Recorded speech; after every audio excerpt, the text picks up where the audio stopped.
Hello students, retirement of a partner ये chapter हम discuss कर रहे थे। इस चैप्टर में हम डिस्कस कर चुके हैं कि how to calculate the new profit sharing ratio and gaining ratio. उसके बाद नेक्स्ट वीडियो में हमने डिस्कस किया था कि how to treat the goodwill in this chapter. तो वही जो कंटिन्यूइंग पार्टनर हैं वो गेनिंग पार्टनर होते हैं और रिटायरिंग पार्टनर सेक्रीफाइसिंग पार्टनर होता है। तो वही एंट्री गेनिंग टू सेक्रीफाइसिंग, यानी continuing partners capital account debit to retiring partners capital account, वो हमने डिस्कस किया था गुडविल की एंट्रीज में। और आज इस वीडियो में हम डिस्कस कर रहे हैं कि यहाँ भी जो है ना, जब एक पार्टनर रिटायर होता है तो एसेट्स एंड लायबिलिटीज़ को रीवैल्यूड किया जाता है। जैसे हमने वो रीवैल्यूएशन एडमिशन में किया है, change in profit sharing ratio among the existing partner, उस चैप्टर में किया है, तो सेम रीवैल्यूएशन यहाँ भी होता है। रीवैल्यूएशन अकाउंट बनता है because the continuing partners want to show the new values of assets and liabilities in the books. तो रीवैल्यूएशन अकाउंट बनता है। कोई भी एसेट बढ़ी हो तो वो और डेबिट की जाती है, कोई भी लायबिलिटीज़ बढ़ी हो तो उसको और क्रेडिट किया जाता है। किसी नई लायबिलिटीज़ का पता लगाओ तो वो क्रेडिट होती है, किसी नई एसेट का पता लगाओ तो वो डेबिट होती है। एसेट्स रिड्यूस हो रही हो तो क्रेडिट होती है, लायबिलिटीज़ रिड्यूस हो रही हो तो डेबिट होती है। तो वही सब उसी तरह से एंट्रीज बनती हैं। बस फ़र्क इतना है कि एडमिशन में जो रिवैल्यूएशन का प्रॉफिट या लॉस था वो ओल्ड पार्टनर्स में डिस्ट्रीब्यूट होता था, और ओल्ड पार्टनर जैसे सपोज ए बी हैं वो होते थे। यहाँ भी रिवैल्यूएशन का प्रॉफिट ऑब्वियसली ओल्ड पार्टनर्स में डिस्ट्रीब्यूट होगा। वो बात अलग है कि यहाँ old partner A B C हैं जिनमें से एक अब छोड़ रहा है, तो लेकिन अभी तक तो तीनों ही पार्टनर थे, तो जो भी रिवैल्यूएशन का प्रॉफिट या लॉस है तो वो तीनों पार्टनर्स में डिस्ट्रीब्यूट होता है। तो रिवैल्यूएशन अकाउंट हमें यहाँ बनाना पड़ता है, बिल्कुल सेम उसी तरह जैसे एडमिशन में बनता था। अभी ये क्वेश्चन दिया हुआ है, इलस्ट्रेशन 26 है। इसमें जो रिवैल्यूएशन से रिलेटेड इन्फॉर्मेशन है एक बार उनको हम डिस्कस कर लेते हैं। थोड़ी अच्छी इस क्वेश्चन में काफ़ी अच्छी इन्फॉर्मेशन है रिवैल्यूएशन से रिलेटेड। देखिए पहले दिया हुआ है an amount of ₹5,000 included in debtor B return off as bad debt. तो जब डूब गया पैसा तो हमारे डेटर कम हो गए और बैड डेट हमारा नुकसान है, डेबिट होता है। लेकिन क्योंकि हमें प्रोविज़न फॉर डाउटफुल डेट्स दिया हुआ है तो हमें बैड डेट्स को पहले प्रोविज़न से कवर करना है, और अगर प्रोविज़न से कवर नहीं होता then the bad debts will be covered from revaluation. तो पहले तो हम उसको बैड डेट्स को लॉस माने और अपने डेटर्स को कम करें। एंट्री बनेगी bad debts account debit to debtors 5,000। इस एंट्री का इफेक्ट ये होगा कि हमारे डेटर 5,000 से कम हो जाएंगे। उसके बाद ये जो बैड डेट्स डेबिट हुए हैं ये कहाँ से कवर अप होंगे, कहाँ से कंपनसेट होंगे? प्रोविज़न से। लेकिन प्रोविज़न सिर्फ 4,000 है, जबकि हमारे डेटर्स बैड डेट जो है वो 5,000 के हैं, तो वो 1,000 हमें लॉस रिवैल्यूएशन से लेना पड़ेगा।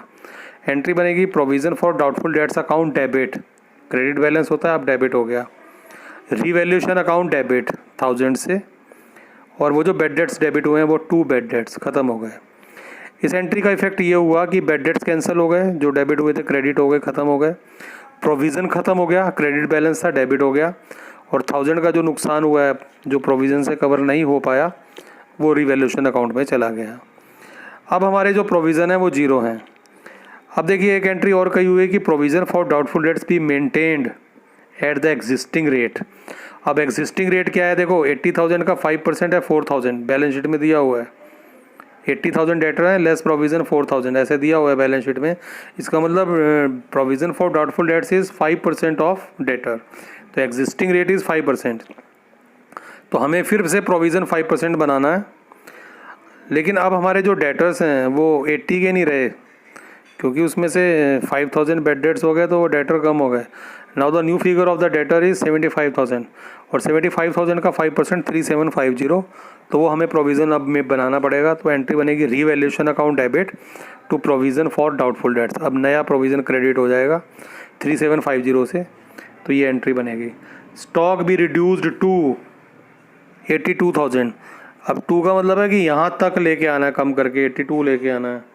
ऑलरेडी स्टॉक देखिए कितना है 90,000 का, अब 82 लाना है, इसका मतलब 8,000 हमें स्टॉक कम करना पड़ेगा। ये एंट्री हमें पता है, ये डिस्कस कर चुके हैं पहले भी हम।